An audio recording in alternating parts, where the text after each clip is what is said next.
Hi there, Margarita Ibbett. It's Downshifting Pro. Does your home utensils drawer look like this?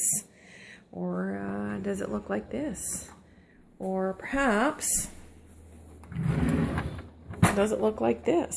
Well, today's big challenge is how to be able to organize your utensils drawers.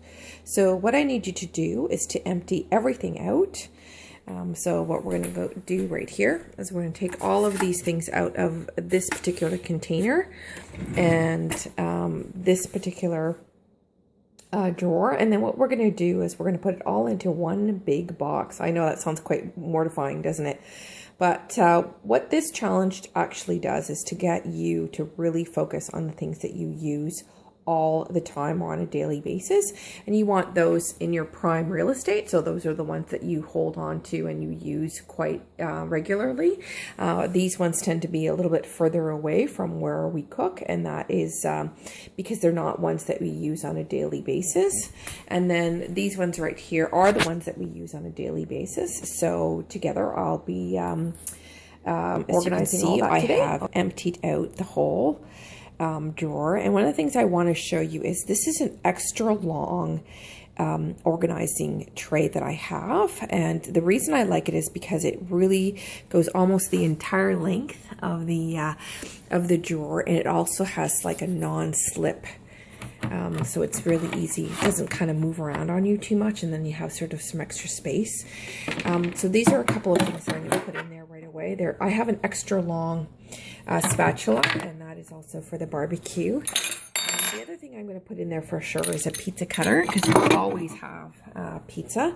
And then I am going to put the rest of it together, and I'll come back to you. You can see, although there's still a lot of things in this particular drawer, they've been kind of narrowed down to things that we use often. So these are the salad tongs, the tongs that I usually use to pick up things.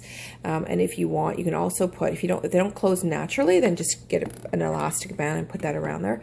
I have a lot of whisks. I'm not 100% sure why I have a lot of whisks, but I do have them and I like them. So I'm going to leave them in the drawer. And then the last part of it is we serve dinner all family style. So I always need lots of large spoons and forks in order to serve our meals.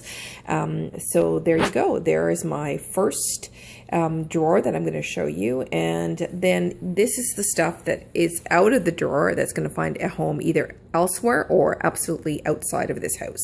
So stay tuned, and I'll do the other ones really soon. Okay. Hi there, we're back, and we have drawer number 2. Now the thing with this drawer is that this particular drawer organizer that I have has non-stick.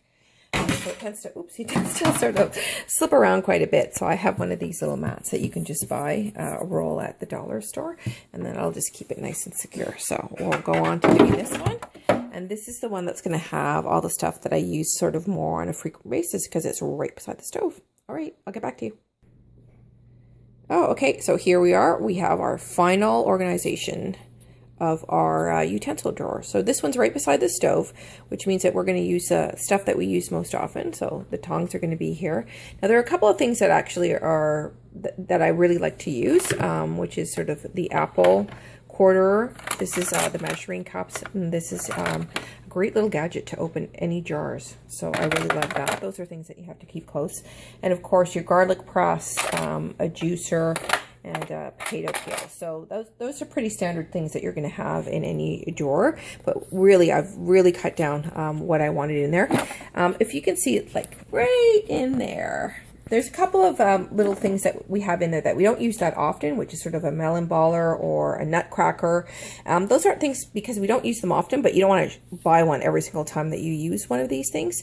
So they're just sort of hidden away, but we know that they're there. The other one is, of course, down here is just sort of a turkey baster. So items that you only use seasonally, you actually don't really want them in your prime real estate to be able to access them easily, but you don't want to buy them every single time that you're going to use them. So stash them away. They're sort of hidden away, but we know that they're there, and that's great. Anyways, thanks for hanging out with me and organizing the drawers today. So it's Margarita Ibbett at Downshifting Pro, and we'll see you next week. All right, bye-bye.